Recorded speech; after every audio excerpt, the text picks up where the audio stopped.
Hey everybody, come on in. Listen, y'all, I gotta talk tonight because I've been seeing some stuff and I'm like, you know what? Gotta talk about this because let me say something. These pastors better get it together. That's all I'm gonna say. Y'all better get it together because some of the stuff that I'm seeing, some of the stuff that I get from people, like I can't really call names, but I'm still talk about it tonight because it needs to be talked about. Let me clear my throat on that one.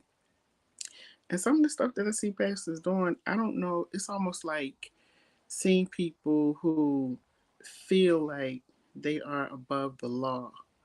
And I'm getting so sick and tired of seeing it. Like, it's getting to the point where I'm like, nope, I'm not going to sit back and not say anything.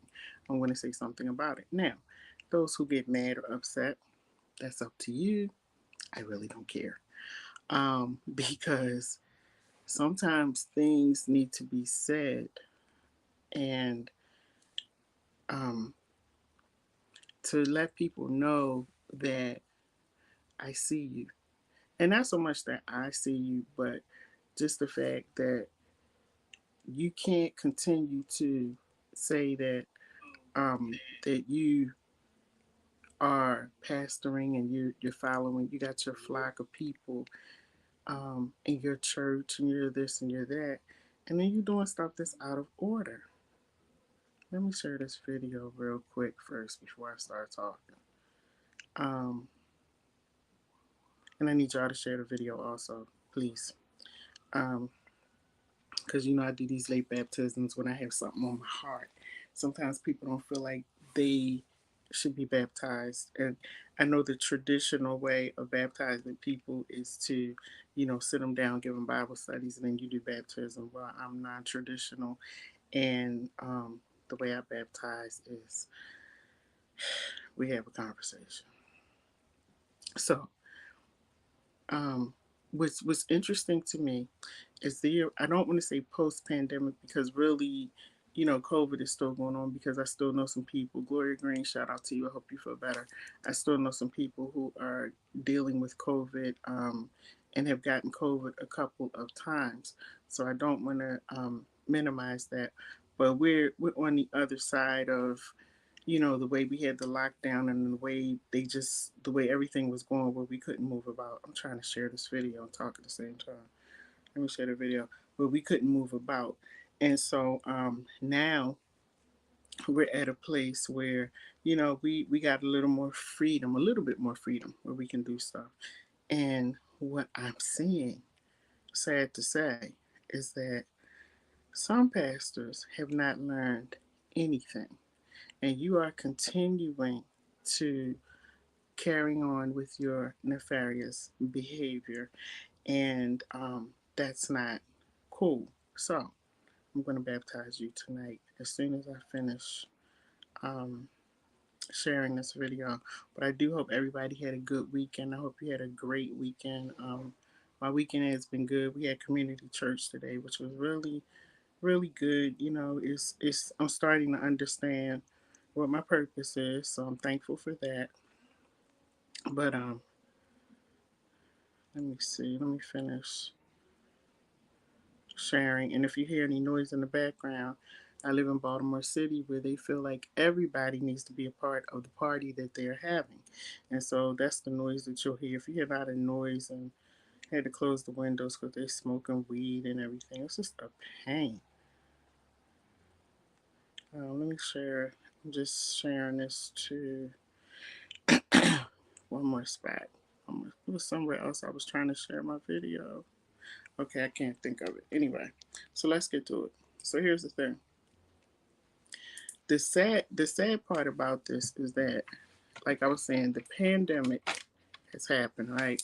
So we've gone through the pandemic. We have gone through a lot of loss. Like people have lost their lives, and it's been bad. And at the same time, I'm seeing pastors who have come on the other side of this pandemic, and you doing the same foolishness. So I'm gonna baptize you tonight. because I'm seeing some things that's not right. And you're when you're standing in that pulpit, pastors, and you're supposed to be proclaiming the word of God and telling people how to come to Christ and how to be better in their Christian walk, but you're not living the way that you're supposed to live, that's the whole problem. So I'm gonna baptize you tonight and call you out. I'm gonna be nice. I'm gonna be nice, and I'm not gonna call any names yet. But some of y'all better get it together because some of this behavior that I'm seeing, like, is just too much. So we have pastors who feel as though it's okay to um, have a wife, have a wife, and also flirt with other people's wives. And I've seen it with my own eyes. That's the whole problem. And I just prayed that these people, pastors, I'm going to say, that they don't come near me because I'm going to ask you, where is your wife? Because the person that you're talking to is not your wife. The person that you're flirting with is not your wife. Get it together. See, you can't preach a sermon to me because you're not doing the right thing. And then we have pastors who feel as though they can live one way outside of the pulpit, and then they can get in the pulpit and preach about the fire and the brimstone, and you're going to go to hell for this, and you're going to go to hell for that. But you're okay with your behavior and your lifestyle. I'm calling you out tonight. And I'm not going by what somebody told me. I'm going by what my eyes are seeing. Get it together. Because how are you running a church, standing in front of a church, being a pastor, standing up in the pulpit, singing, preaching? You want people to flip over chairs and benches, and you're not doing what you're supposed to do. And that is ungodly.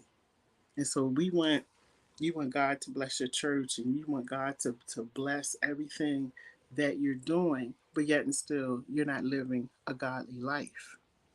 And when you get so comfortable and you feel like people don't see what you're doing, that's when people see it.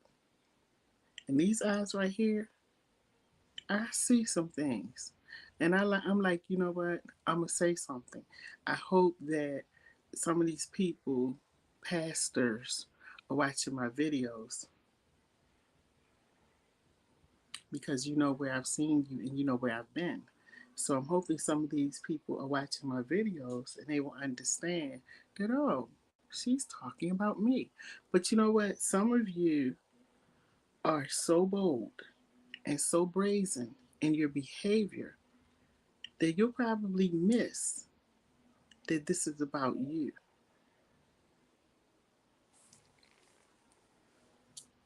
But when I see you doing the things that you're doing and you're standing up in a pulpit, no, sir, you cannot preach to me, not a word. You can't even read a scripture. You need to go and get yourself together.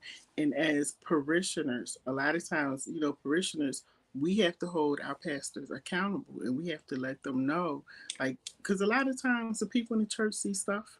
People in church see what these pastors are doing, but you're sitting there and you're allowing them, I don't know why, because I don't, you're allowing the pastors to go ahead and continue in their behavior. And then sometimes we forgive them and we tell them it's okay, don't worry about it, we're praying for you. Yeah, I'm praying for you, but you need to go sit down because you're not living the life that you're telling me to live. And that's a problem, pastors. So I'm just a little annoyed because with all of the craziness that's going on in the world, gas prices are astronomical. We're it's almost like we have a famine when it comes to food. Like we're getting to that point. Can't get baby formula and stuff. All of these things that are going on, and you still find time to not do what you say God has called you to do. It make sense to me because it's really in the grand scheme of things, in my mind, it's not making sense. Because at this point in time, this is the time to really help people to understand that these things are going to happen, because this is what the Bible is telling us, that certain things are going to happen. You know, it's in the word, and it's in the word. It's telling us what's going to happen. It's your job as a pastor to bring that word alive, to help people to understand that these things are about to come, and this is what you need to do to get your life together. Now, what I'm saying is that I don't really know, and I say this all the time, because it could be that pastors don't know that we're at the end of time. It could be. They might not have read that part in the scriptures. Because the way I see some of them acting is you out of order. Out of order.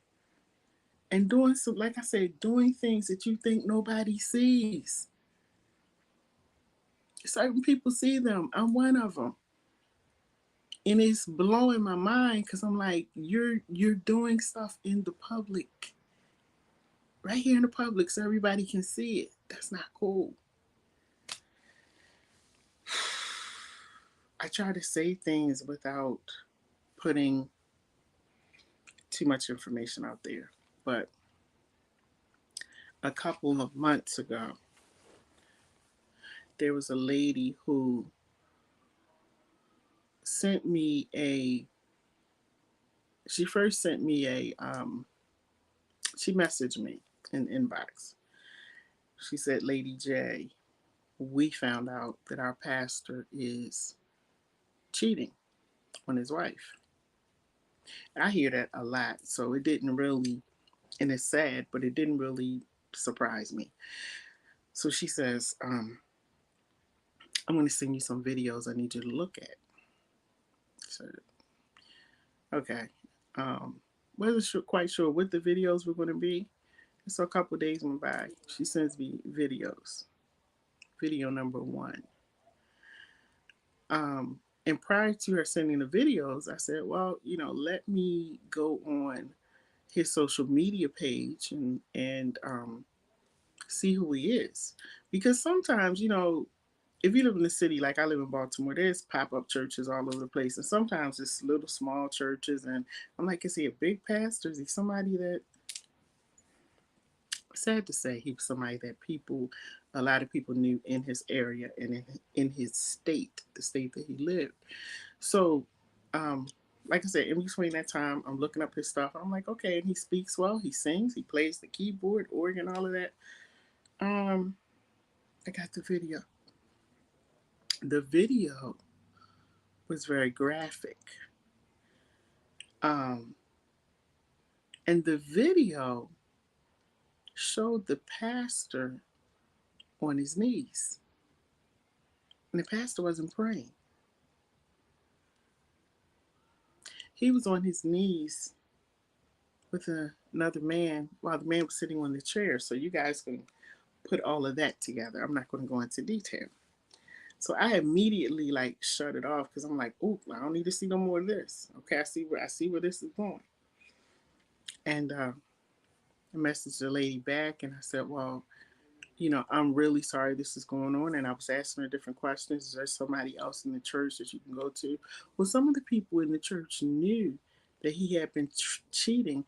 And so there was now a divide in the church. Some people were really praying for him. We want to help you. And the members started fighting with each other, arguing with each other, because they felt as though it was wrong that members were starting to step up and say this is happening.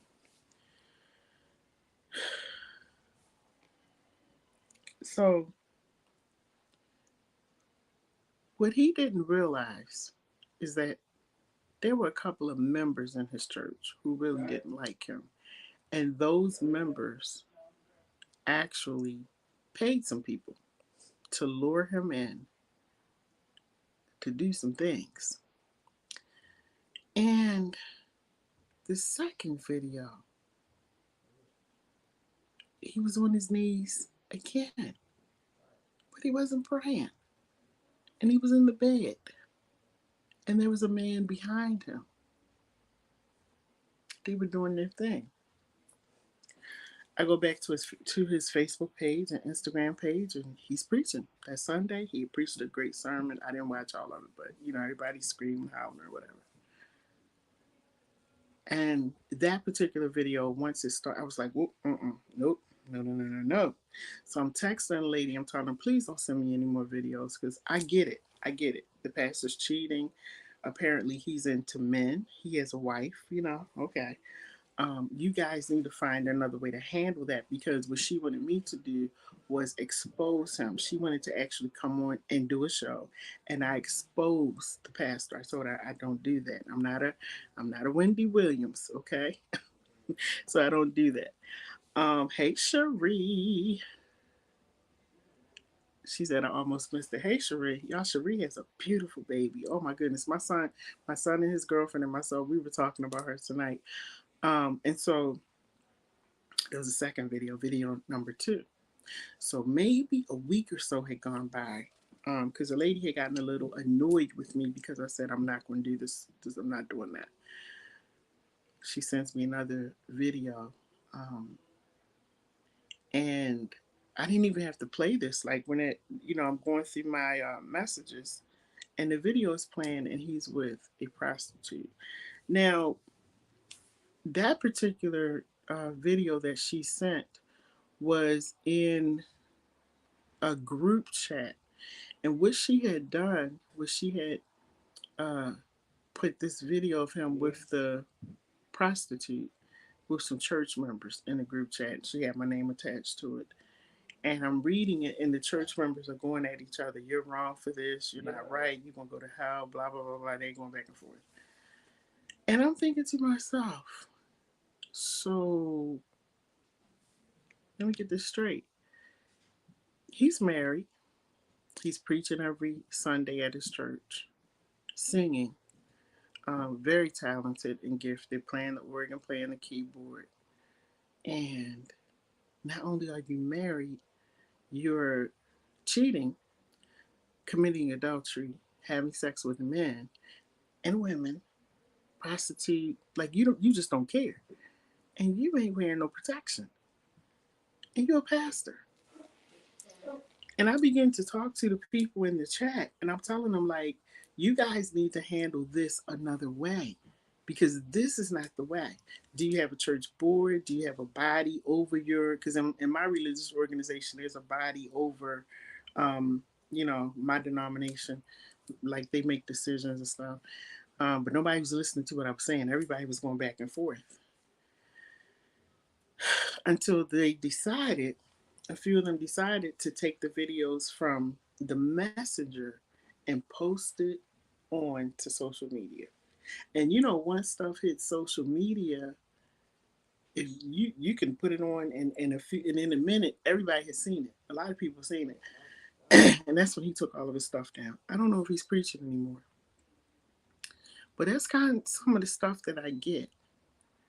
And when you become so bold and so brazen, because see, at that point, it's not about me as a person or me as a parishioner, because I can't save you. But pastors, I'm pretty sure if you've gone to school, that you understand and you've learned in the word that God is going to hold you accountable for every person that is under you. You are going to be held accountable. You're going to have to answer for the stuff that you did do, the stuff that you did not do, the things that you should have said from that pulpit. You're going to have to answer for that because you accepted the call to be the pastor, to be the minister of the church. You're out of order.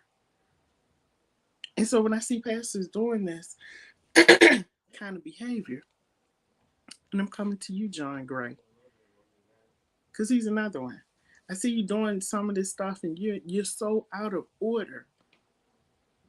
But yet and still you went to church to forgive you. So see you, have fun and be safe.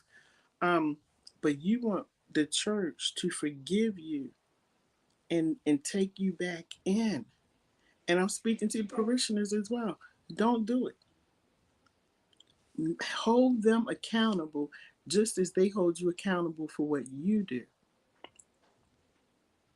And it's so sad that we're on We're now looking back at the pandemic and all the stuff that's going on, and we got pastors that have not learned one thing, and they're still acting the same way they acted before. And I'm gonna tell you something, pastors. God is going to hold you accountable, and He's going to let you play for a little bit. But some of you, He's going to sit down. Some of you, He's going to lay down. Some of you, He's going to put His hands on, because you cannot run around saying that you're a pastor and you're called to preach and you're called to do this and you're a man of the gospel, and you sit up here doing some type of foolishness. And then some of you have a problem with the women who step up and they're saying, I accept the call. Yeah, the reason you have a problem is because you don't want to be called out by the women that's stepping up. That's why you have a problem.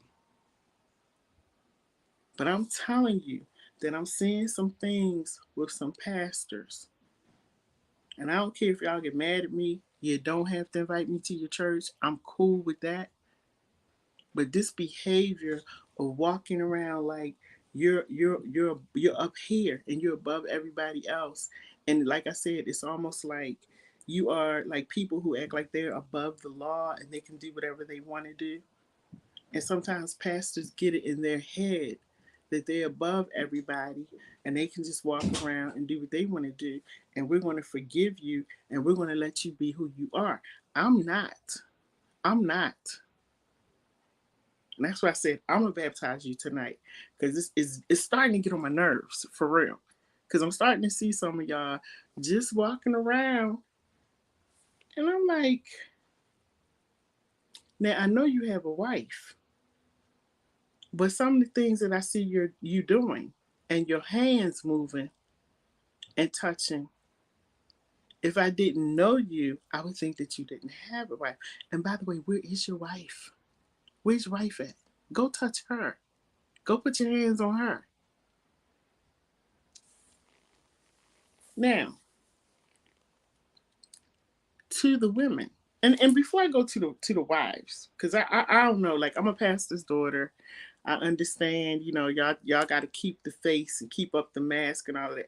But y'all better take that mask off and stop acting like it's okay for your man to be out here acting like a fool and embarrassing you.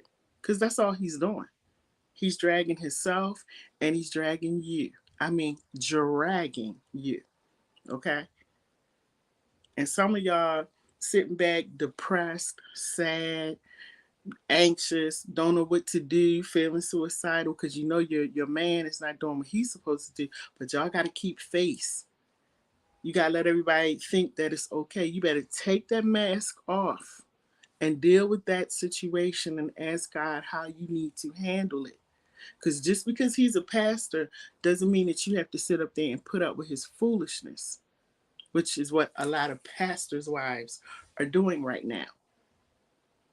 That's why I said, God, don't make me no pastor's wife.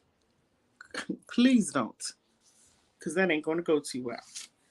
But you sitting here and you're allowing behavior that you don't have to deal with.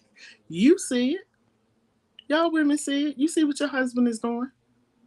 And y'all getting exposed on social media and you still sitting up there holding his hands. Those days should be over.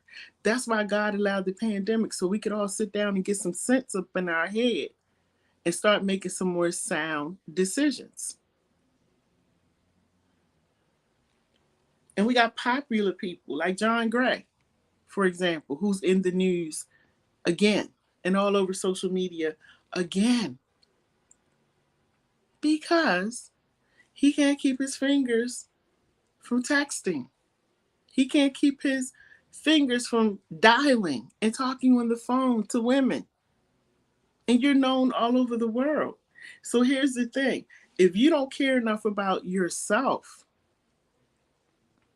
to get yourself straight, that means as your spouse or your girlfriend or your soon to be wife or whatever, you don't care about me either. Because when you love yourself, there's certain things that you don't do. And when you continue to repeat that, that's a pattern. That's a pattern. And pastors are out here doing the most and too much. And I'm tired of it. I'm tired. And you getting up here and putting on these suits, getting up here preaching, prophesying. My grandmother used to say prophet line and doing all of this kind of stuff. And then coming out of the pulpit and doing all this devilment. And the thing that's been happening is that people now have cell phones. See, back in the day, pastors could do stuff. We didn't have cell phones and we weren't text messaging and all of that. Now people have phones. You can put your phone in your pocket. You can have an ink pen with a microphone on it or something that's small that can record. And so people are being recorded and people are being exposed. And for those of you who are sitting in the church and you're sitting up under it, see, you can't feed me trash, okay? You can't feed me trash. And when you continue to sit up there and you're taking all of what this pastor is giving you, that's trash. Because he don't even believe it. Because if he believed it, he wouldn't be doing what he was doing. So you can't feed the word to me. You cannot feed the word to me. I don't want the word from you. Because you're regurgitating something. And if you look up the word regurgitate, then you will understand what I mean. I don't want to eat anything that's been regurgitated. How about that? And we got to stop allowing these pastors just for the sake of, or maybe you're doing it because your family went there, whatever. I don't care who went there. I'm going to tell you something. I've been to so many churches because if I see the pastor's not doing what he's supposed to do, you know what I do? I pack up and I leave because I'm not going to be sitting up under that. I'm not going to do it. Because when Jesus comes and breaks some clouds open, my pastor can't save me. His wife can't save me. Can't nobody save me. I got to speak for myself. And so I'm not going to be sitting back listening to your foolishness and seeing you do foolishness, seeing you do all the things that you're doing and not say anything and continue to put my money into the church. Either you're crazy or I'm crazy. But if we both in there, then we both crazy. That's how I feel about it. No offense to people. But when you sit up under that madness, and this is why people don't want to go to church anymore. This is why people don't talk to me about God, because they're looking at pastors and pastors are not doing what they're supposed to do. They're not. Not all of them. So don't be texting me. Don't call me because I'm not going to respond. I'm saying some of the pastor. And if you at your church and you feel like your pastor's not doing it, you don't need to respond. You go to church. How about that? Go to church. You don't need to respond. I'm not talking about your pastor. I'm talking about the ones who are not doing what they're supposed to do. Those are the ones that I'm baptizing tonight. And I hope that they will understand the baptism because I see you and I see some of the stuff that you're doing. And I'm very annoyed because you think it's okay to do the little sneaky stuff that you're doing. And I see, I can't, if I say too much, some people will know what I'm talking about, but I see things. And I saw something that ticked me off. And I said, let me sit in front of this camera and baptize some of these pastors. Because see, y'all think sometimes that you can do what you want to do. You really feel like you're walking on water. And let me tell you something. Karma, Karma. You never want to go visit or have a meal at Karma Cafe. Because I'm telling you, if you ever have to go there, it's not like you're going to feel full or it's going to be good. Ain't nothing good coming out of that.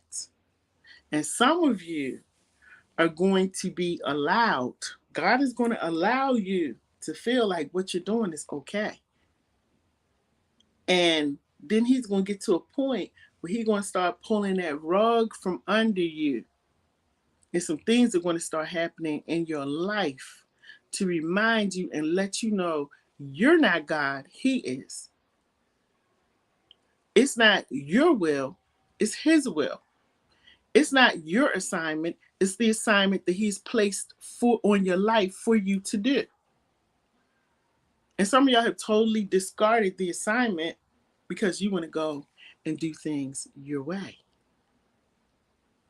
So go right ahead. Go right ahead, pastors. Go right ahead. Now, the other thing that I've been seeing a lot, like I'm like, what is, first of all, most of these pastors have wives. So how is it, or explain to me, you can call me, text me, whatever. Oh, did I put the topic up there? I sure didn't, but y'all know what I'm talking about. Hey, Vet. She said, Yvette said, God use you in this message. Please, God, use me because I'm tired. When I tell you I'm tired and my eyes saw something and I was like, nope, I'm not gonna let this go any further. I'm gonna say something. I'm not gonna call the person out as much as I'm gonna call this person out. I'm not gonna call this person out. But what I will say is if you're in a church, pay attention to your pastor. Not just pay attention to the word that he's speaking on whatever day you go to church. Pay attention to what he's doing and what he's not doing. Now, getting back to what I was saying, these pastors, a lot of them have wives, and I wonder what is it that you're looking for. You have a wife, and a lot of times their wives are beautiful, they are smart, they're great people. So, what are you looking for, pastors? Like, why is that I got to be over here on somebody else when you have all of that at home? Now, what I think is that they're not the problem. I don't think it's always that the wife is lacking something or the wife is not doing something. I think you're the problem. You're not fully, um, I don't want to say, I'll put it like this. It's something going on with your spiritual life because your spiritual life is not where it should be. Because if it was, you would not be trying to talk to somebody else's wife or be in somebody else's bed or be on somebody else's phone line. You would be focusing on your wife. Now, if you don't want your wife, let her go. But the pain and the embarrassment that you inflict upon your wife is wrong. And God is going to hold you accountable. He really is. Don't think that you want to skip through life hurting your wife, not doing what you're supposed to do, hurting the church, the body of Christ. And you're still gonna continue to go through life and everything's gonna be good. Okay. I don't know what part of the word you read, but God lets us know in his word that there will come a time when you're gonna have to stand before him. Now, I'm not talking about when he comes back. I'm talking about right now because he's going to yank that chain and let you know that he's had enough because you are leading people. You are the shepherd of the church. You're leading the flock. You're feeding the people. You are the person that people call, that people look up to. Sometimes people are just so indebted to their pastors, like it's crazy. I don't give anybody that much power. I think because um, I'm a pastor's daughter, and I saw people doing that with my dad, and I'm like, he's human just like everybody else. So I don't give nobody that much power. I'm not going to call the pastor to pray for me because I got two knees. They hurt sometimes, but I can get on my knees and pray. So I don't need to call the pastor for everything. But sometimes people call the pastor for everything. And sometimes I think that may contribute to the way that they act. For example, your pastor is your pastor. Your pastor's not an attorney. Your pastor's not a gynecologist. Your pastor is he's not a doctor. And people will call the pastor and ask the pastor certain questions, and the pastor sitting up there giving information. I've said this to pastors over and over and over again. Stop giving information on things that you have not been trained on, things that you have not gone to school on. Stop giving therapy sessions when you're not a therapist. Stop telling people to go back into situations, domestic violence situations, when you don't understand what domestic violence is. But sometimes parishioners give the pastor too much power. They make the pastor feel like he's invincible. He knows everything. You don't know everything, pastors. You don't. Some of y'all don't even know the word that you went to school to learn. You don't know everything. So stop it. And I'll tell anybody, if you're going through something and your pastor is not a trained therapist, a trained clinician, run. Because you're not going to get the help that you need. No offense to the pastor. You're not going to get the help that you need. Now, I'm not telling y'all stuff off the top of my head. I grew up in a house with a man who was my father, or is my father, and a pastor. I was surprised at the calls that he would get. He's not a gynecologist, ladies. So some of the stuff that you say to him, why are you saying it?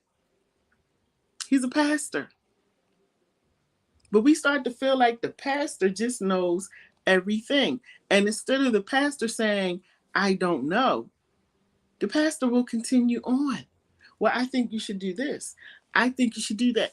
Do you know how many women I talk to, especially women my age, who have been in situations where they have been abused for 20, 30, 40 years because the pastor told them that the Bible says, don't leave your husband. Don't divorce.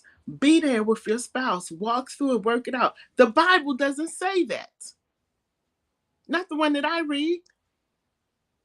And the God that I serve does not want me in a place where somebody is beating me upside the head mentally or physically or emotionally. The Bible doesn't say that. And there are women and men who are suffering right now because the pastor told them to stay. And you are wrong and out of order, pastors, because you have no training in that area. And I'm going to tell y'all something. That's a pet peeve for me. And I have pulled pastors up in front of their parishioners in little private sessions when they're doing training programs. I have pulled them up to let them know, no, sir, no, no. Now, if you don't understand about domestic violence, say that. I have taken over sessions to explain to them the different types of domestic violence and about the will. And they're standing there with their mouth hanging open. And then a few times pastors wanted to go back and forth. I'm like, no, no, sir, no. You're wrong. The information that you're putting out is wrong. I can't let that happen. So let me correct you. Because people have died at the hands of other people who have inflicted pain upon them through domestic abuse. And pastors have told these people, don't leave. You looking at one of them. Several pastors. I'm in a mentally abusive, verbally abusive situation. They said, don't leave. You can't leave.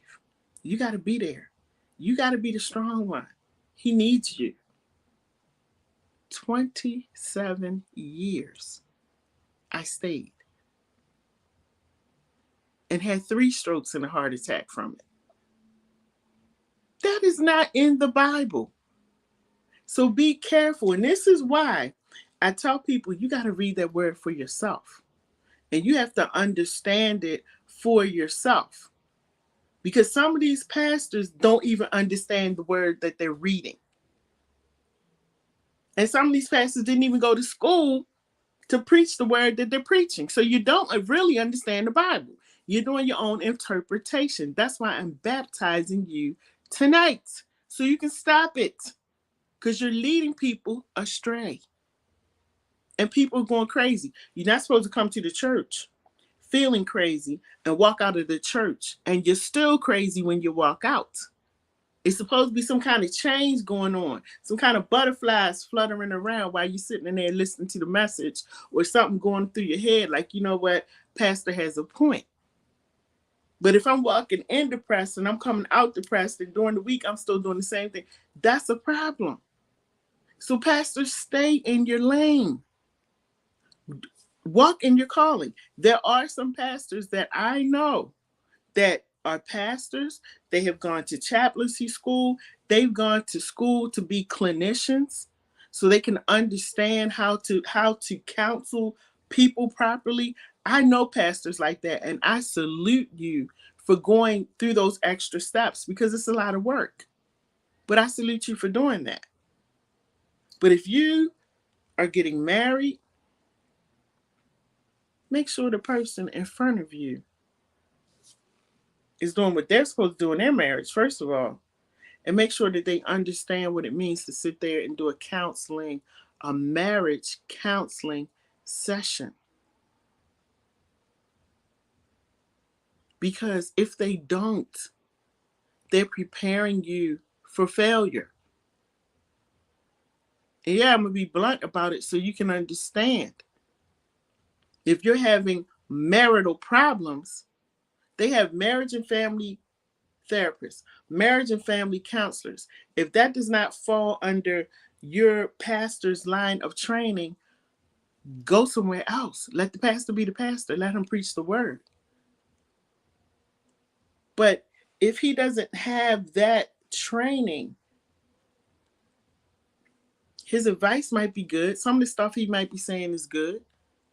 But if he doesn't have that training, go somewhere else. And then we have the predator pastors. Mm-hmm. Mm-hmm. Mm-hmm. I'm coming to you. And the elders. Now you want to sit up here and preach, and you messing with the teenagers and the children at the church. Mm-hmm. Because I'm getting those calls too. And guess what I'm doing? I'm calling and reporting you. Because that's not going to happen on my watch. So the calls that I've been getting, I'm pretty sure you know that I have reported you because I have to give my name. But what you're not going to do is sit up here and preach the word and do all of your devilment and you messing with children. Now, a couple of y'all have already been sat down. I would encourage the other pastors to take a lesson from them. Not only have they been sat down, but they're facing criminal activity for messing with the children in the church. And once again, you have wives and you have children of your own. What is the fascination with messing with the children in the church? I'm telling y'all, I'm tired of it. I'm not going to continue to be silent with the foolishness that's going on. And that's why I said I'm going to baptize the pastors tonight. Those who need to be baptized, those who think it's okay to do what you want to do, and you don't think that you're going to be called out. Now I'm asking God to help me not to open my book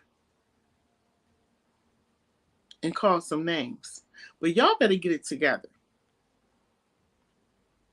Because when you sit there and you condemn some of the people in your church for doing certain things, And then they can't participate in certain activities in the church because of what they've done.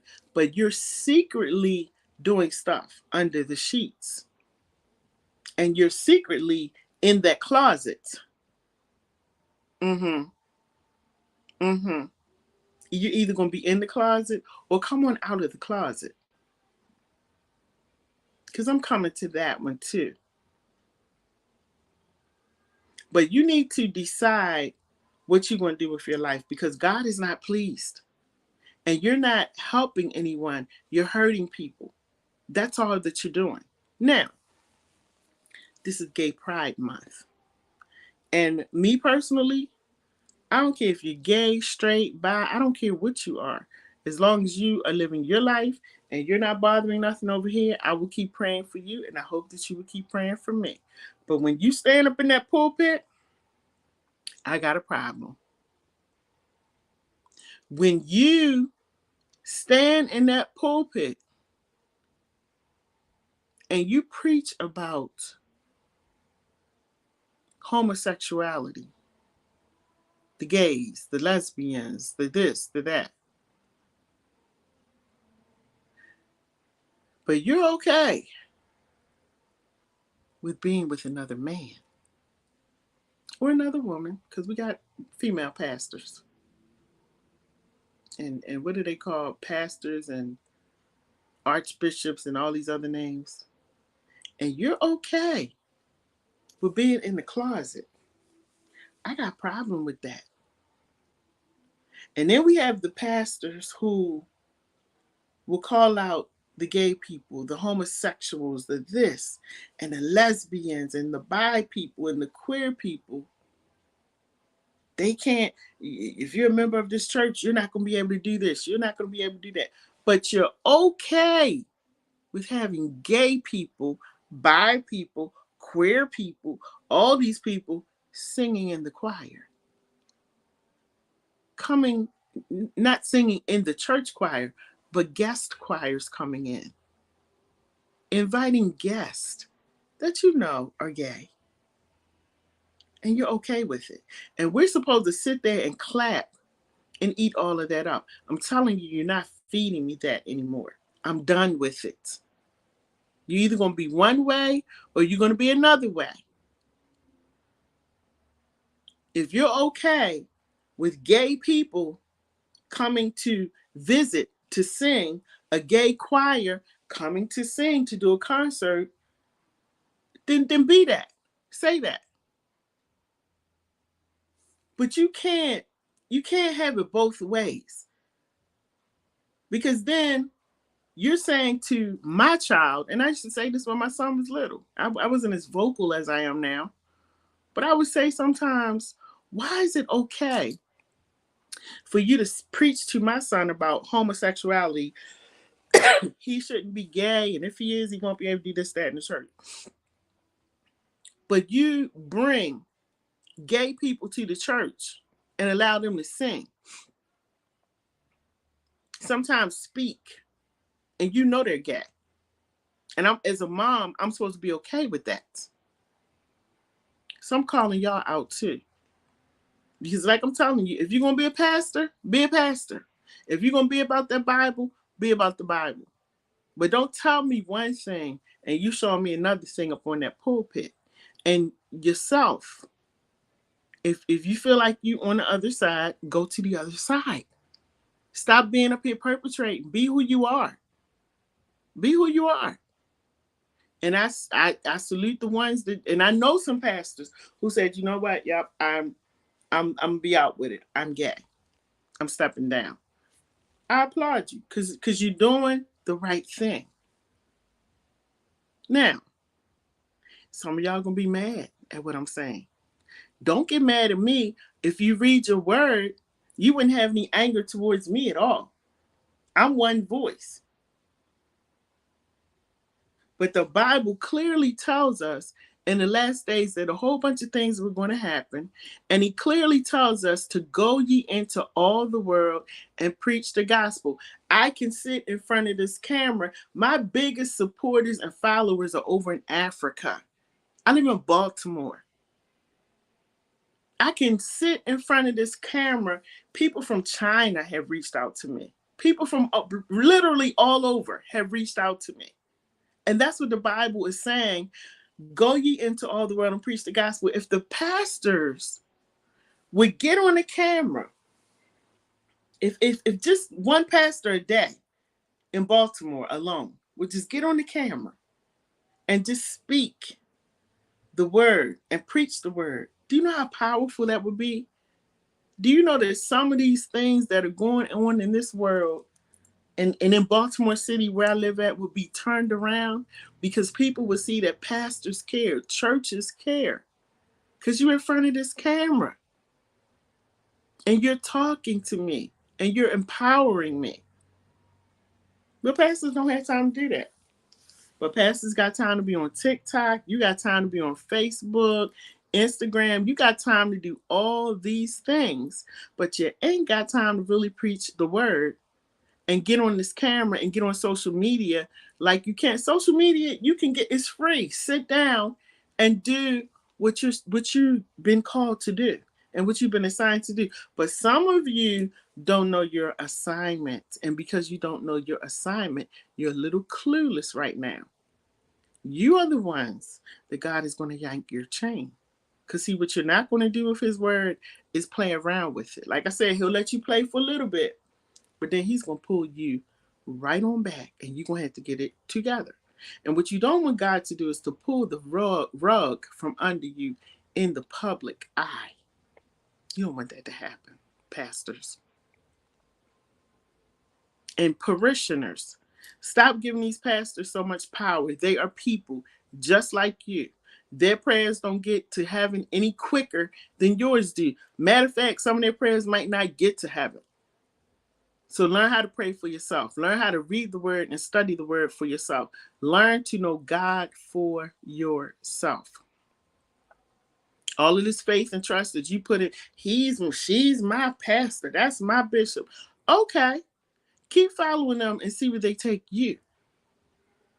Now, not all of them, because some of them out here doing the right thing. I'm talking about the ones that ain't doing the right thing. The ones that got more power than God. Those are the ones I'm talking about. And the ones that you see falling over and over and over again. And y'all keep filling up the churches. And y'all keep throwing money into the offering plate. And y'all keep empowering them to do what they do. That's your fault. Now let me take a break. I had to get that out. Because I saw some things. Like I put up in the thing. I saw some things.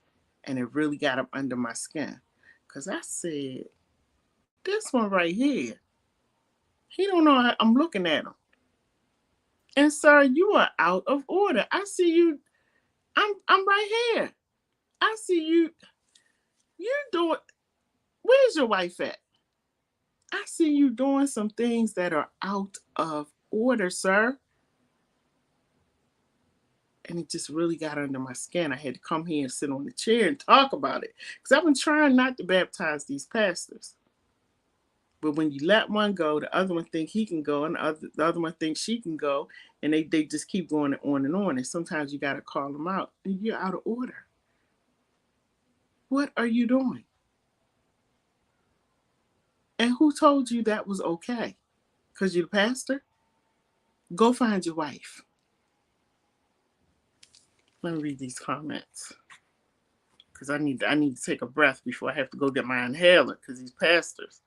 Now, Yvette Williams says, my pastor also told me to stay, as if or if I leave him, I couldn't marry again unless I reunite with my husband. I left. There you go. And let me tell you something, Yvette, you did the right thing. The same thing that I just read about what you said, that's what was told to me. I left. Because I'm going to tell you something. I left. Because one of us was going to be in the grave, and it was not going to be me. So I said, let me go. Because I'm not fond of police or the prison. So I said, let me go. Now, let me see. Jamal says, hello, good evening. Where's my glasses at? Hold on, y'all. Let me get my glasses. I can't see this little writing. Let me see. He says, "Hello, good evening. I met domestic violence coordinator. I met a domestic violence coordinator. I am a domestic violence coordinator for the VA. Her husband was a tyrant, also an alcoholic.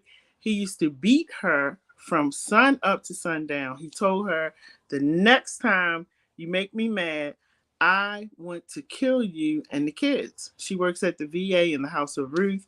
He got drunk one night and came in there to kill her and the kids, but what he didn't know was that she bought a weapon. He came in that night and put a pillow over her face and said, tonight is the night. Ain't that crazy? And that's what happens. That's what happens. And you have pastors who tell you to stay in these crazy situations. And y'all better pay attention, because I'm telling you, if this person has not been trained, you're going to find yourself in situations that you can't, people say pray. But see, God gives you common sense as well. And sometimes, I'm going to tell you, prayer is good all the time. Use your common sense. And if the situation that you're in is not making sense, then you need to start making some changes. How about that? Sitting up here listening to the pastor who don't have no training. Some ain't got no degree. Um, Jamal says in the Barnes and Noble bookstore, they have a book of Adam and Steve for sale. They also have the Gay Bible for sale in the store. A lot of pastors and are revenue driven now. They are also not preaching from the Bible. They are preaching feel good preaching. A lot of these pastors feel as though they are going to be sued. Give them business. Well, you know what? Here's the thing. I do know that just like me sitting up here ranting about something that I saw, I know I can't call this person's name because I could be sued and I ain't got no money. So all I can do is tell what I saw. Now, I don't know. I mean, pastors, you have been given a license to preach because you get a license. And so you're allowed to preach and you're preaching the word. You're just preaching the word. Now, I don't know why they would be afraid of getting sued. They've been preaching the word for years, way before my parents was born. The slaves were out preaching. And so there's nothing wrong with preaching, calling names and putting that kind of stuff out there. And I understand what he's talking about with being gay and talking about gay people, homosexuality. But again, they've been talking about that for years. When you start targeting groups or people, yeah, it's a possibility people might try to come and sue you. You can speak about homosexuality from the pulpit. You just may not have some people who come to your church because they don't feel like you should be speaking against it. And that's a call that the pastor has to make when it comes to that particular subject. But what I'm saying about that subject is that we have some pastors, Jamal, who are still in that closet with the lights off, trying to figure out should they come out. And some of them tip out every now and then. And then they go back in like Superman and put the robe on and they come back out and preach. Those are the ones I'm talking about. And there's quite a few of them out there. I don't know. It's almost like, and it's more than you might think. And it's like they gotta see what that's like. I don't understand it. But they gotta go test the waters and see what it's like. My thing is, if you want to go test the waters of homosexuality, walk away from your church. If you want to go test the waters of infidelity, walk away from that pulpit. Don't go test the waters and come back in the pulpit and preach. Who are you talking to? That's my whole point of all of this. How you live your life, that's between you and God. Because like I said, if you proclaim and say that you are a child of God, you are a son and daughter of God, you are a servant of God, a pastor, he's going to expect you to walk in that way. So you don't have to paint a picture for me. The one you better be trying to make sure you got it right with is the good Lord. And some of y'all have forgotten the part of the word where it talks about the end of time. I keep repeating it over and over and over again.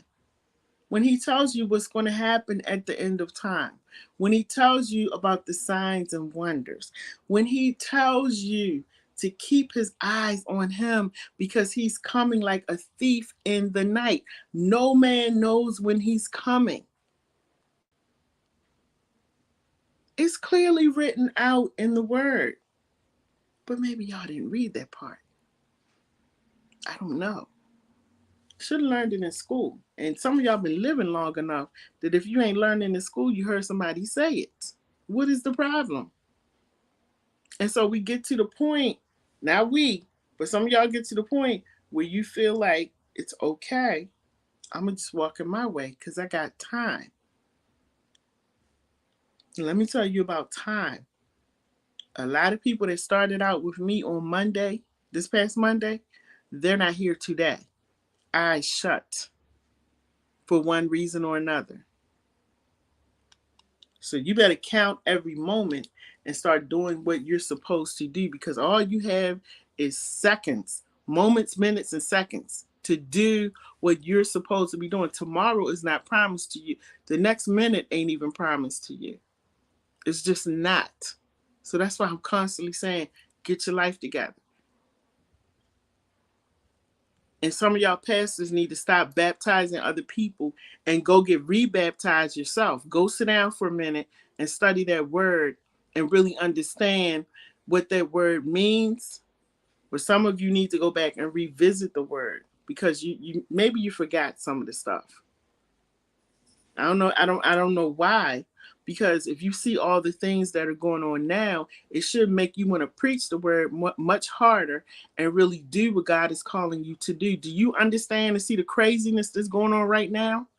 Gas prices, food, no baby formula, people killing each other, mass shootings, mass suicide. Do you not see what's going on? And you got time to play, pastors?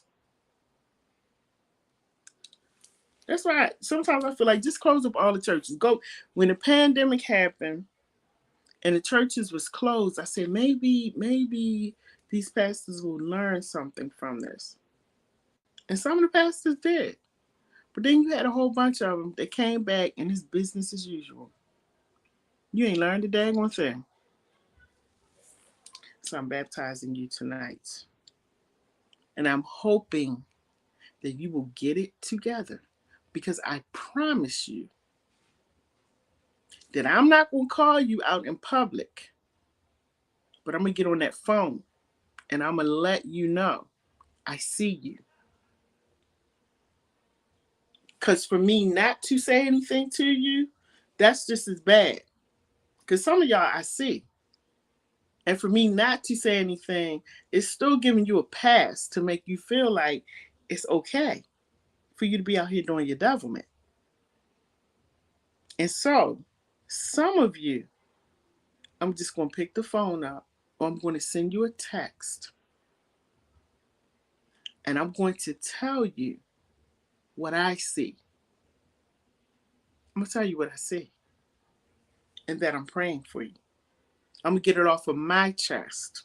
I always do these baptisms because I hope that once I do the baptism, we don't have to talk about this no more. And so far, I've been doing these baptisms and people have gotten the message. And a lot of people said, Lady J, I don't want you to baptize me.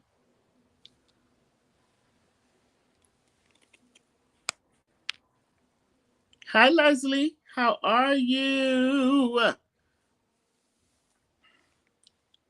Yeah, they say, Lady J, I don't want you to baptize me.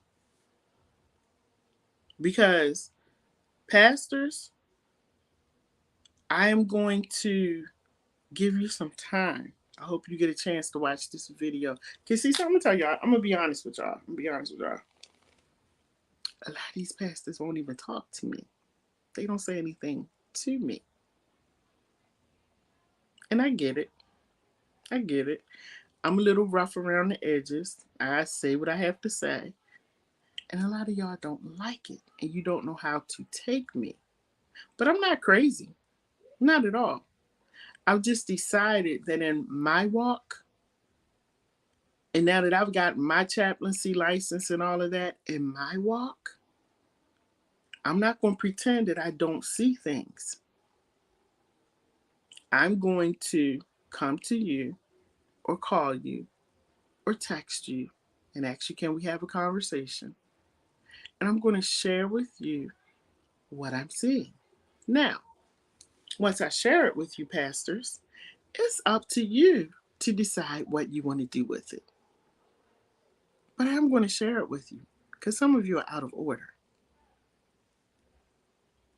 You're very much out of order.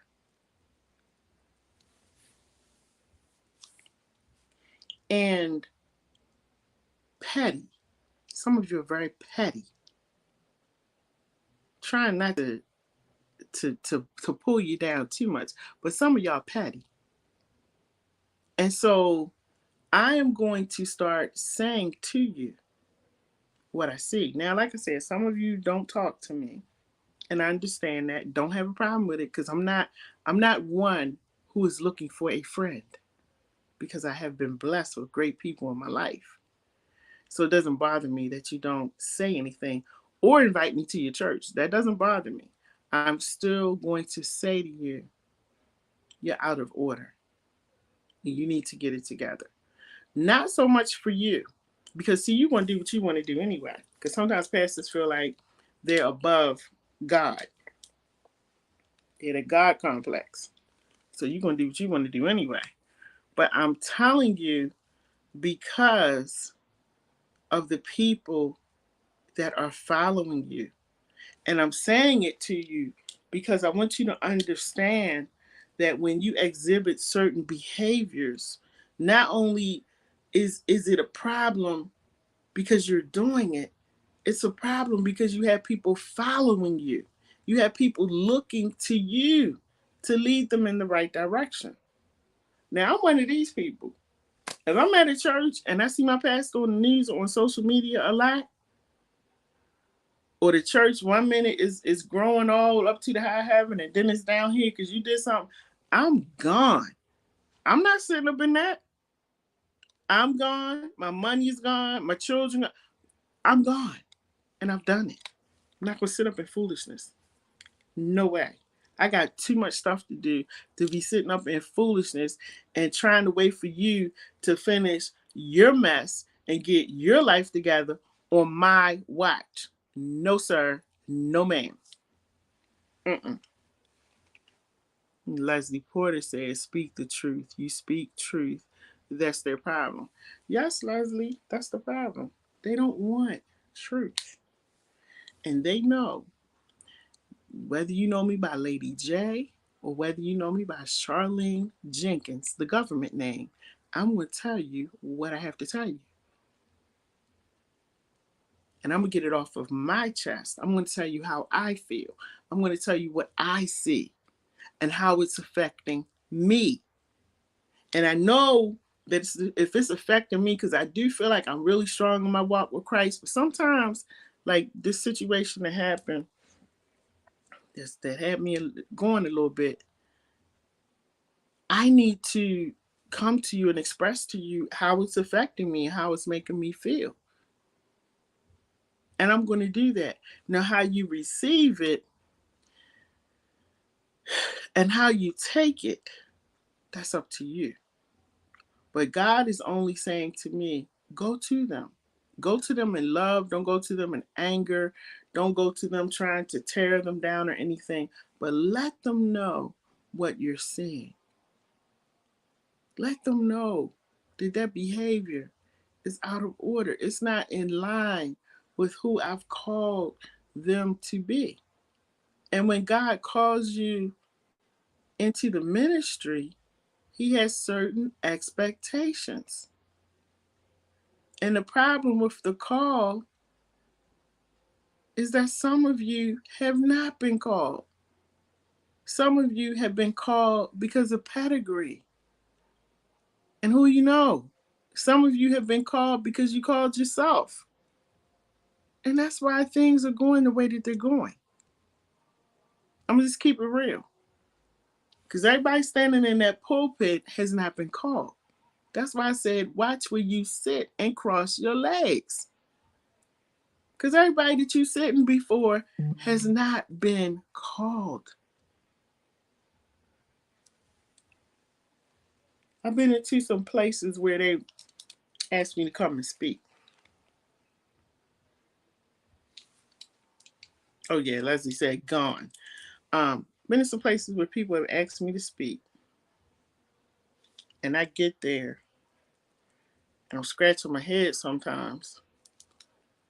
And definitely not in my religion, because they don't call me to speak in my religion. So let me just put that out to the atmosphere, and it's all good, because God is still using me. But I've been into other religions where they've called me in to speak, and see when you call me to speak, I'm not coming there to do anything but speak. I'm not coming there to flip over a bench.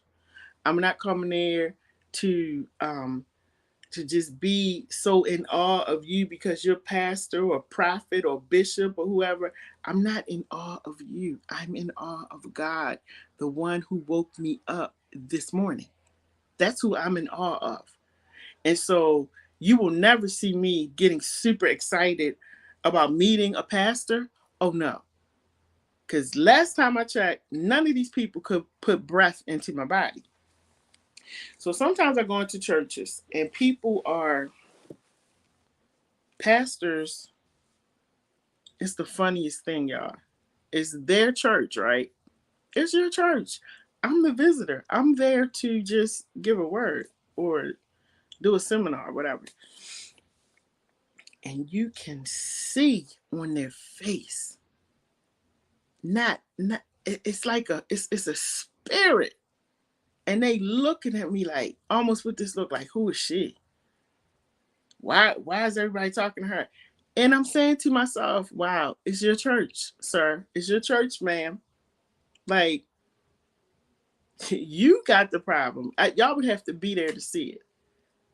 It's really weird. It's their church. But they gotta overact and be over dramatic when I'm sitting there. And then sometimes they'll start praying. One lady was praying, and I remember she said, I guess everybody in here don't have the Holy Spirit. I looked at her. Because either you're praying or you're talking to me. Now, which one are you doing? So we stared at each other for a minute. Because whatever you're praying at this point in time, I'm not here for all of that. I am here to do what I was invited to do. I'm not going to flip over a bench. I'm not going to flip over a chair. I'm not going to be speaking in tongues and doing all of these things. I am here on assignment. And so you can do whatever you want, but I'm here to do what God has called me to do. And sometimes I go into these churches and I'm and what I feel when I'm in there sometimes, the energy that I feel is almost like a spiritual tug of war, or almost like they want me to know, keep in mind, I'm the pastor of this church. I could really care less. I'm just there to do what my assignment is, and I'm going out the door. And there's been times when I've told people, thank you very much for inviting me, and please don't ask me to come back again. No offense. But there's certain environments I don't go into, and some of them are churches. I just don't go into, I don't put myself in certain environments. I just don't. Get it together, pastors.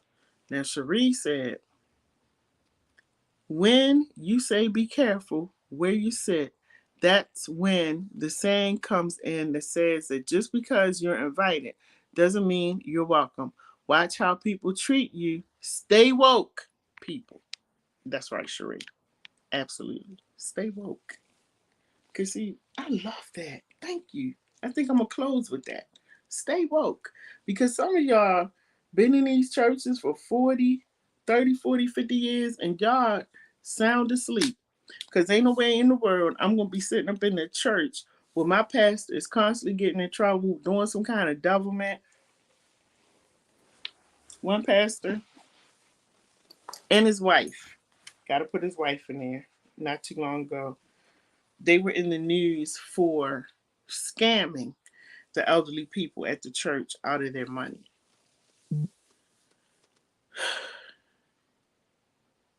Stay woke. She said it right. Stay woke. Because even in church, it's sad to say, even in church, you got to be careful. The devil goes to church, and there's some devils in church, and some of them are standing in the pulpit. Now, y'all not going to like this, and it's okay. I just ask God to speak through me. And God, whatever it is that you want me to speak, I want to be bold enough to say it, to help people to understand that, one, we don't have any time left to play, no time left to get it together. When I was a kid and my dad would be preaching every week about Jesus is coming, Jesus is coming, I'd be sitting on the bench like, he keeps saying Jesus is coming, he ain't coming. Now that I'm my age and I see the craziness that's going on, oh, he's coming. Because like I said today at Community Church, if Jesus does not come back, for those of you who don't believe in the Creator, we're going to self-destruct because we can't sustain this. We can't maintain this kind of life. The craziness that's going on, we are going to self-destruct. So one of two things are going to happen. This world is going to suck. They're talking about bombs where they can just press a button and blow us all up. It's so many things that are going on. Crime is going on. Bullets flying everywhere like raindrops. It's so much stuff going on that we are going to self-destruct or Jesus is going to come back. One of them things is going to happen. And I believe that he's going to come back before. And I already know that he's going to come back before we self-destruct. But we're going to go through some things because he has to get people's attention. But I'm sitting in front of the camera because I'm saying to you, we don't have that kind of time. And just because you see your pastors doing all kinds of foolishness and devilment, and that's another reason I'm glad the pandemic came in. Yeah, like stuff keeps coming to my mind every time I get ready to close. They flying around in jets, driving these big cars all over the place, but your parishioners catching a bus and putting all of this money into the collection plate. I don't ever remember a scripture in the Bible where it says Jesus had a whole entourage, people carrying his backpacks and his lunch packs and all this stuff, and he was being taken around in the flyest thing that was happening back then. I do not recall anywhere in the scripture that says that. But what I do recall is that Jesus was walking with the people. That Jesus was with the people. That's what I recall. But like Cherie said about staying woke, people are so asleep that you comfortable. That's the sad part. You comfortable with paying for your pastor's jet and his, not just a regular old car. He got to have a Rolls Royce and a driver. Where you going, sir? Where are you going? To church? You need a driver to drive you to church? You need a Rolls Royce to go to church, go to the grocery store? Really? That's the foolishness I'm talking about. And people were so comfortable in these churches that when one pastor got up and said, and y'all can go Google it to find out who it is, said to the church, I need y'all to buy me a jet. And that church got that money together and bought that man a jet. I said, I'm done. I'm done. Now, you ain't the president. You just the pastor of the church, but you got to have a jet. Where are you going? Where you going at? I'm just so I was glad when the pandemic happened. So these jets can land. You can park uh, um your big cars with your drivers, your Rolls Royces and Bentleys. You can park those because there wasn't nowhere to go. You had to sit down just like the rest of us.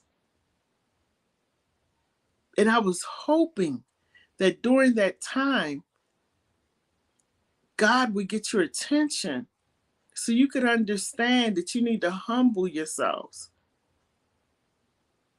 And this thing is so deep because, again, I'm talking to people who believe in the word that Jesus, God allowed his son to die on a cross, getting nails pierced in his hand, nails in his feet, and somebody taking a sword and piercing him in his side and giving him, he was thirsty, and giving him a sponge with vinegar to drink or to lick off of. And you think that Almighty God is going to let you walk around and do what you want to do when he sent his son on that cross to die for your crusty self, and you wasn't even born, and you going to skip around and do what you want to do? That's why the Bible says, vengeance is mine, saith the Lord. I'm going to repay. And that's why I'm saying to the pastors, get it together. Go read your word. Go read your word.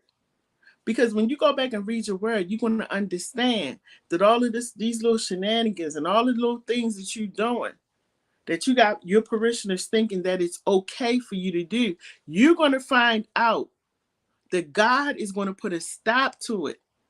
He's going to put a stop to it. You can skip around and do all that you want to do, and y'all pick right up where you left off. Pandemic comes back, you pick right up where you left off. Ain't learned nothing from the pandemic. And you think God ain't watching and taking notes? Oh, you better get it together. Quickly. Quickly. And I know y'all probably not listening to me because I'm nobody. You ain't listening to me.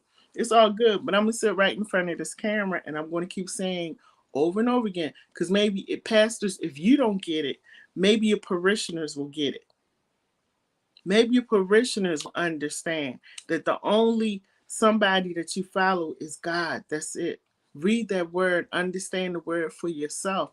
And if you see your pastor, and let me tell you something, parishioners, if your pastor is not doing what he's supposed to do, and you are studying your word and you are diligent in your walk with God, God will open your eyes to see some things that will show you that you need to pack your stuff up and walk away. Because see, I'm not going to argue with no pastor at no church that I'm at. That's your church. That's your thing. I'm going to leave. I'm not going to sit up under that madness. Mm-mm. I'm going to leave. I'm going to go. I'm going to remove myself and let you carry on. But it's getting to the point where it's getting very old and very annoying for me. Very annoying. Because you want to have the divide of, we're going to be over here, and these people over here, and those pastors over there, and these pastors over here. That's not ever what God said. That's not what God said. Pastors are, you're supposed to be on one accord, helping each other, lifting up each other, praying for each other. But pastors are so busy out here. This church is doing this church is doing that. They over here, this church got money, but they're not helping the church over here that don't have money. What is going on? And why? I am at a point where I'm just like, Lord, all I want to do is your will. I don't want to really talk about go to this church, go to that church. I just want to do your will because I got to keep my mind sound, and it's too much craziness going on. And sometimes I'm just not getting it from the pastors. I'm not. I'm being honest. I'm not getting it. I'm past the Bible stories. Because, see, I'm living in a real world. Bible stories, they good. They good. But I don't need you to dress up Bible stories and Daniel did this and he was over here and they was. I don't need all of that. I need you to help me to understand how to get from point A to point B when church is over and I start my day in the morning. And I need to be able to figure out how to have some tools to do this all week until I see you again. That's what I need right now.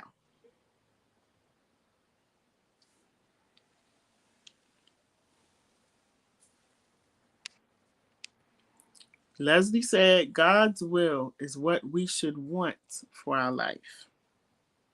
Yes. Yes. Yes. I think I feel better. I think I feel better. Now, I am going to say this in closing to the pastors. If I see you doing something out of order, I'm going to reach out to you.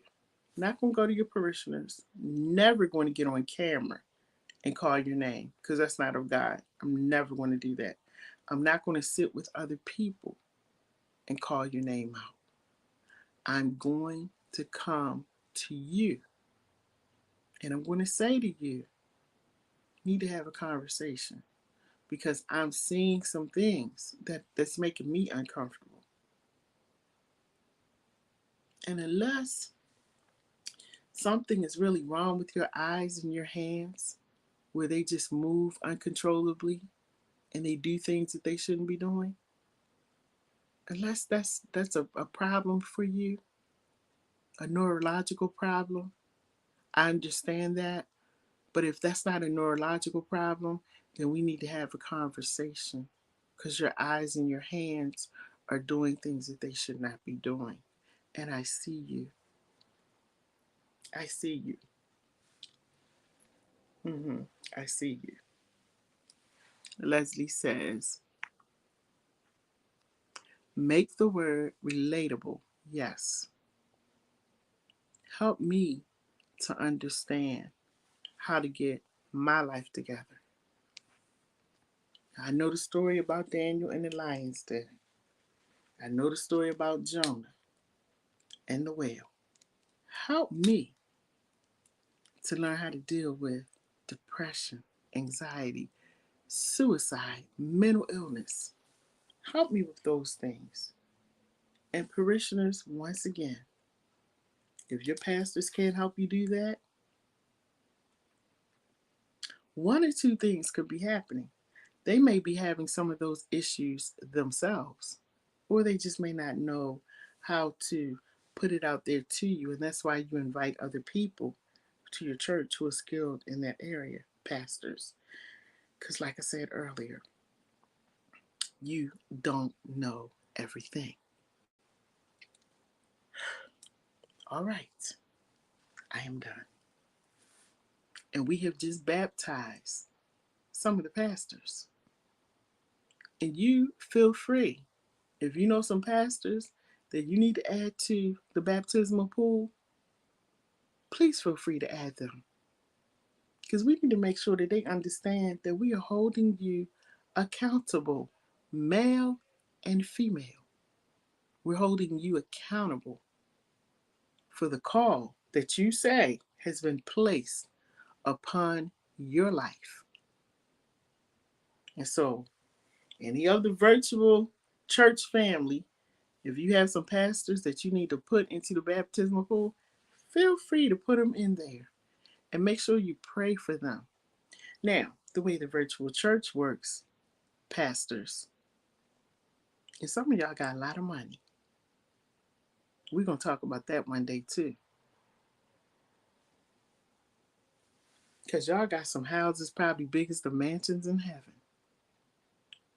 And could it be that that's going to be the only mansion that you see? I'm just saying. So y'all living it out here. But the way we collect offering in the virtual church of baptisms, when we do our baptisms, you put the money in. So, pastors, Let me see if I have that up here, because you can go and put your money into $ what up Baltimore. I thought I had it on here. Y'all, I was so busy trying to sit down and do this thing that I said, I forgot to put the title up here and everything, because I just saw something and I said, wait a minute. Do you see me sitting right here? And you over there showing off, Pastor? I said, oh no, I gotta go do a video. So at the bottom of the screen, pastors, you see that Cash App, pastors? $ what up Baltimore. Whenever I baptize people, the people that are getting baptized are the only ones that have to put some money into the virtual offering plate, because you're out of order. And y'all got enough money, pastors, to support my station. As a matter of fact, if you'd like to come and do a show, you can do that also with me, or you can do your own show. But y'all get it together first, because I don't want to give you, I don't want to put too much stuff on your plate. Get yourself together first. So anyway, everybody have a good night. Have a great night. Think about what I said, parishioners. Pay attention. And as the sister said, stay woke. Because the moment you close your eyes a little bit, something be happening and you will totally miss it. And you will wake up and you will think that it's normal behavior. But I'm here to tell you, some of this stuff that's going on in these churches. Oh, there's my little thing I was looking for right there. You know how you find something when you're not looking for it? Now, here I am doing a live, and I've been looking for this thing all weekend, and it's right here. But anyway, some of you, um, some of you are, some of you need to wake up. Some of you parishioners need to wake up, because you may be in a situation that is not good for you. Thank you, Cherie. Before I close, I want to offer condolences to my former First Lady. Her husband passed away. Oh, what a beautiful pastor he was. Beautiful man. Um, him and I, in a fun way, used to go at it years ago, because he always had this habit of calling me, sometimes at the very last minute, saying, Charlene, I need you to get a topic together and I need you to speak at church. Pastor, you need me to do what? He said, I need you to speak at church. And then he would do it more and more often. And one day we were talking and he was letting me know, like, this is where I think you're supposed to be. I think you're supposed to be in the pulpit. I said, no, sir. I love you, Pastor. No, sir. And we would talk, we would go back and forth. And he really became my friend. Not only was he a pastor and a good pastor, he was my friend. And he was a friend to so many people. And we were able to sit at a table and just talk to him. I was able to call him on the phone, text him to get advice. He was a great man of God. And he will be missed. And I sat at his funeral this evening because I was at community church earlier today. And every week that I go to community church, I'm like, Lord, what are we doing? Why? Why am I at community church? Why do you have me doing community church? And I still was not understanding it until I sat there on that third row today at Pastor Gary Adams' funeral. And it hit me that about 8, 9, 10 years ago, when he would always grab me and say, and he would get me at the last minute because he wasn't giving me a chance to say no. And because the love that I had from my pastor and the respect that I had for him, I said, okay, Pastor, I'll do it. I mean, it was sometimes big days. Charlene, I want you to speak. What? And I sat there today and I said, wow, he saw something and he was pushing me back then. He was grooming me in his own way. And he made it so easy. And he did it in a way where I wouldn't say no. And I just, that's why you have to tell people thank you now. Thank you. And I did thank him later on, but not as much as I wish that I had thanked him within this past year of finishing school and all of that. He was sick. And I would text him every now and then and I would share stuff with him. But I wish I had said thank you more, even though I knew that he knew that I was grateful. But I just sat there and it came to me, this is why you're doing community church.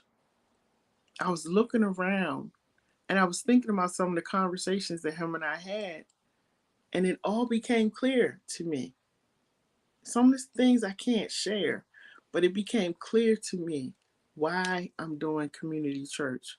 And I said, now I understand.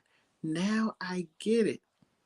And he and another pastor who I love both of those men.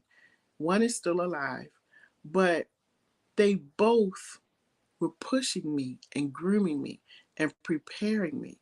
And I'm just thankful. And I want to say, rest in peace, Pastor Gary Adams, because he did a great work over 30 years of pastoring. And I heard nothing but great things about him, even when he was alive. I heard nothing but great things about him. And that's the kind of pastor I want to be up under. And I was under his leadership from the time he was at the church until he left. And I must say, he was one of the pastors that I had a lot of love and respect for. And I'm going to miss him. But I learned a lot from him. Most of what I learned is humility, how to be humble. And I learned that from him. So everybody have a great night. Have a good night. Listen, um, what did Leslie say? Leslie said accountability, integrity, pastors and leaders. Absolutely. Gotta have integrity. Thank you so much, everybody. We'll talk soon. Um, I am praying for the pastors and I'm praying for the churches and I'm praying for the parishioners. Everybody have a good night. My name is Dr. Lady J. I don't fuss all the time. It's just sometimes things get under my skin and I got to say it. I got to get it out. And tonight was the night. So, pastors, you've been baptized and you've been warned because I am going to call some of you out because we got to have a conversation. All right, everybody. Good night.